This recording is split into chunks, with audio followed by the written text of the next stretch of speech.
Wind advisory in effect from 11 a.m. to 4 p.m. EST Thursday. What? Southwest winds 25 to 30 miles per hour with gusts up to 50 miles per hour expected. Where? Portions of north central, northeast, and northwest Ohio. When? From 11 a.m. to 4 p.m. EST Thursday.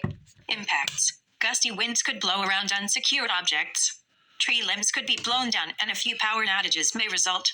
Use extra caution when driving, especially if operating a high-profile vehicle. Secure outdoor objects.